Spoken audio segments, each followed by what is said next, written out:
بسم اللہ الرحمن الرحیم۔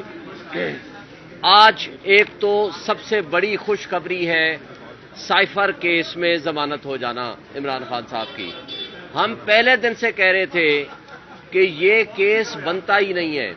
اس کیس کو بنانے کا مطلب ہی یہ تھا کہ آپ نے غلامی کی بدترین مثال قائم کرنی تھی۔ جس شخص نے ملک کی سلامتی اور خود مختاری کا دفاع کیا، جس شخص نے اس ملک پہ ہونے والے جو حملے تھے ان کو روکا، جس شخص کو آپ ایک ہیرو کا ٹائٹل دینا چاہیے تھا اس کو آپ نے مجرم بنا دیا۔ اس کے مد مقابل شہباز شریف جس نے کہا تھا بیگرز آر ناٹ چوزرز، اور خواجہ آصف نے کہا تھا امریکہ تو ہماری وینٹیلیٹر ہے، اور ان کو آپ نے حکمران بنا کے آپ نے ان کو مدعی بنا دیا۔ اور اس میں کوئی شک نہیں، بڑی تفصیل کے ساتھ آج بھی آرگومنٹس ہو چکے ہیں۔ جب آپ نے ڈیمارش کر دیا، نیشنل سیکورٹی کمیٹی نے 2 دفعہ وہ میٹر گیا، تو اس کے بعد کوئی گنجائش باقی نہیں رہتی تھی کہ یہ کیس بنایا جاتا۔ اچھا، اگر ایف آئی آر کو ایز اے ہول آپ تسلیم بھی کر لیں تو ہم پہلے دن سے کہہ رہے تھے یہ قابل ضمانت کیس ہے۔ آج سپریم کورٹ نے قابل ضمانت ڈکلیئر کر دیا۔ مجھے بتائیں تو وہ جسٹس عامر فاروق صاحب کا فیصلہ جو کہ ہمارے خلاف تعصب رکھتے ہیں وہ کدھر گیا؟ وہ جو ٹرائل کورٹ جو ہمارے خلاف تعصب رکھتا ہے اس کے فیصلے کی کیا حیثیت رہی ہے؟ تو قابل افسوس بات تھی کہ عمران خان کے خلاف پولیٹیکل وکٹمائزیشن میں جب کمپرومائز ججز بھی اور ادارے بھی استعمال ہونے شروع ہو جائیں تو وہاں انصاف کا نظام وہ ڈسٹرب ہوتا ہے۔ وہ انصاف اور قانون کا جو دوہرا معیار ہے وہ ساری دنیا دیکھتی ہے۔ لیکن اس کے ساتھ سب سے اہم بات یہ ہے کہ کل پرسوں ہم نے 19 تاریخ کو پٹیشن فائل کی ای سی پی کے پاس، ہم نے کل 4 پٹیشنز فائل کی الیکشن کمیشن کے پاس، لیکن بدقسمتی سے کسی ایک میں بھی سنوائی نہیں ہوئی۔ اور کل ہم نے انتظار کیا چیف الیکشن کمیشنر کو ملنے کے لیے، اس سے ملنے سے بھی انکار کر دیا۔ اور کل ہم نے پٹیشن یہاں جمع کرائی تھی، آج صبح لگ گئی ہے۔ آج انہوں نے الیکشن کمیشن کو بلا کے اور اٹارنی جنرل کو بلا کر یہ کہا کہ جو کچھ ظلم، جو تشدد، جو بربریت، جس طرح اغوا برائے بیان، جس طرح 3 MP کے آرڈرز اور جس انداز سے گرفتاریاں ہو رہی ہیں، یہ لیول پلینگ فیلڈ میں نہیں ہے۔ آپ کسی سب سے بڑی پولیٹیکل پارٹی کو اگر آپ اس طریقے سے سائیڈ لائن کریں گے تو یہ لیول پلینگ فیلڈ نہیں ہوگا، یہ پارٹی کو کرش کرنے کے مترادف ہوگا۔ اور میں سمجھتا ہوں کہ آج سپریم کورٹ کے اس فیصلے کے بعد آج 3 بجے الیکشن کمیشن آف پاکستان کے پاس ہماری میٹنگ ہے، ہم وہاں جائیں گے، وہاں اپنی ساری گزارشات پیش کریں گے۔ ہمارے پاس جو رپورٹس آ چکی ہیں، تقریباً 200 رپورٹس آ چکی ہیں، جہاں کچھ لوگوں کو گرفتار کیا گیا، کچھ لوگوں کو ریٹرننگ افسر کے دفتر سے گرفتار کیا، کچھ لوگوں کو باہر نکلتے ہی گرفتار کیا، کچھ لوگوں کو سفید کپڑوں میں لوگ اٹھا کے لے گئے، کچھ لوگوں کے گھروں میں چھاپے مارے گئے، کچھ لوگوں سے نامینیشن فارم چھین لیے گئے، کچھ لوگوں سے نامینیشن فارم جمع شدہ، تیار شدہ فلڈ ان کو اٹھا کے لے گئے، کچھ علاقوں میں پروپوزر اینڈ سیکنڈر کو اٹھا کے لے گئے، اور ایف آئی آر ان کے خلاف کٹ رہی ہیں۔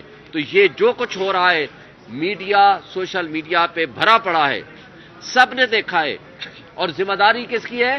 یہ الیکشن کمیشن آف پاکستان کی ہے۔ لیکن بدقسمتی سے آج یہ بھی آبزرویشن ہوئی ہے، الیکشن کمیشن اپنا کام چھوڑ کے صرف عمران خان کے پیچھے جیل میں جا کر کے توہین الیکشن کمیشن کی کارروائی کر رہے ہیں۔ اگر وہ یہ حرکتیں کریں گے تو مجھے بتائیں کہ کیسے الیکشن کمیشن کے باعث ہونے کے بارے میں کسی کی رائے قائم نہیں ہوگی۔ یہ بھی آج جسٹس سطر مدن اللہ صاحب نے آبزرویشن دی ہے۔ پھر انٹرا پارٹی الیکشن کے حوالے سے بھی جسٹس سطر مدن اللہ صاحب کی آبزرویشن آئی ہے کہ آپ نے صرف ایک پارٹی کو تو نوٹس کر دیا، آپ کے پاس 150 کے قریب اگر باقی جو پارٹیاں ہیں ان کا بھی اسی طرح پولیٹیکل پارٹیز کا الیکشن ہوا ہے، ان میں سے تو آپ نے کسی کو نہیں دیا۔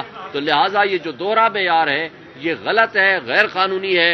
ہم آج یہ مطالبہ کرتے ہیں الیکشن کمیشن سے، ان ریٹرننگ افسر سے، کہ جو ریٹرننگ افسر اور عملہ اس کارروائی میں ملوث رہا ہے، الیکشن کمیشن کے پاس اختیار ہے کہ ان کے خلاف ڈسپلنری ایکشن کرے اور ان کے خلاف مقدمات درج کرائے اور ان کو جیلوں میں بند کرے۔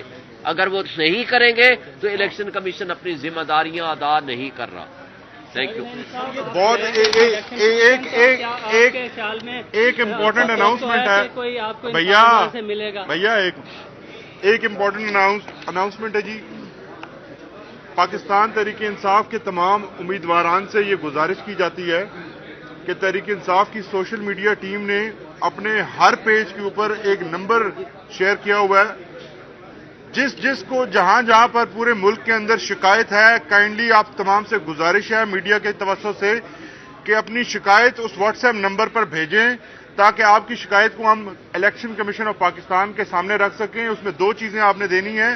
ایک تو آپ جس علاقے سے ہیں وہ لکھیں، اپنا حلقہ لکھیں اور اپنا مکمل نام لکھیں، اور آپ کے ساتھ اگر کوئی انسیڈنٹ ہوا ہے تو وہ تھوڑا سا اس کو نریٹ کر دیں تاکہ آپ کی شکایت کو بر وقت الیکشن کمیشن آف پاکستان کے سامنے رکھا جا سکے. یہ پورے 2 دن جہاں بھی آپ کے ساتھ مسئلہ آتا ہے کائنڈلی اس نمبر کے اوپر رابطہ کریں، اس نمبر کے اوپر اپنا تمام پیغام اور اپنی ڈیٹیلز جو ہیں وہ شیئر کریں تاکہ آپ کی قانونی امداد کی جا سکے. بہت شکریہ. یہ بتائیے گا آج کیونکہ سائفر کیس میں عمران خان صاحب کی ضمانت منظور ہوئی ہے، شاہ محمود قریشی اور خان صاحب کی، آپ کو کیا لگتا ہے عمران خان صاحب رہا ہو جائیں گے یا کسی اور مقدمے میں انہیں جو ہے وہ گرفتار ہو؟ دیکھیں اور نیب کے مقدمات میں گرفتار کیا ہوا ہے لیکن ان کیسز میں کوئی جان نہیں ہے. ہم امید رکھتے ہیں کہ اس میں بھی ہم بیل پٹیشن موو کر چکے ہیں. ہمیں امید ہے کہ انشاءاللہ الیکشن سے پہلے وہ باہر آ جائیں گے. سارے بسم اللہ الرحمن الرحیم. آج ایک تو سب سے بڑی خوشخبری ہے سائفر کیس میں ضمانت ہو جانا عمران خان صاحب کی. ہم پہلے دن سے کہہ رہے تھے کہ یہ کیس بنتا ہی نہیں ہے. اس کیس کو بنانے کا مطلب ہی یہ تھا کہ آپ نے غلامی کی بدترین مثال قائم کرنی تھی. جس شخص نے ملک کی سلامتی اور خود مختاری کا دفاع کیا، جس شخص نے اس ملک پہ ہونے والے جو حملے تھے ان کو روکا، جس شخص کو آپ ایک ہیرو کا ٹائٹل دینا چاہیے تھا اس کو آپ نے مجرم بنا دیا. اس کے مد مقابل شہباز شریف جس نے کہا تھا بیگرز آر ناٹ چوزرز، اور خواجہ آصف نے کہا تھا امریکہ تو ہماری وینٹیلیٹر ہے، اور ان کو آپ نے حکمران بنا کے آپ نے ان کو مدعی بنا دیا. اور اس میں کوئی شک نہیں، بڑی تفصیل کے ساتھ آج بھی آرگومنٹس ہو چکے ہیں. جب آپ نے ڈیمارش کر دیا، نیشنل سیکورٹی کمیٹی نے 2 دفعہ وہ میٹر گیا، تو اس کے بعد کوئی گنجائش باقی نہیں رہتی تھی کہ یہ کیس بنایا جاتا. اچھا، اگر ایف آئی آر کو ایز اے ہول آپ تسلیم بھی کر لیں تو ہم پہلے دن سے کہہ رہے تھے یہ قابل ضمانت کیس ہے. آج سپریم کورٹ نے قابل ضمانت ڈکلیئر کر دیا. مجھے بتائیں تو وہ جسٹس عامر فاروق صاحب کا فیصلہ جو کہ ہمارے خلاف تعصب رکھتے ہیں وہ کدھر گیا؟ وہ جو ٹرائل کورٹ جو ہمارے خلاف تعصب رکھتا ہے اس کے فیصلے کی کیا حیثیت رہی ہے؟ تو قابل افسوس بات تھی کہ عمران خان کے خلاف پولیٹیکل وکٹائمائزیشن میں جب کمپرومائز ججز بھی اور ادارے بھی استعمال ہونے شروع ہو جائیں تو وہاں انصاف کا نظام وہ ڈسٹرب ہوتا ہے.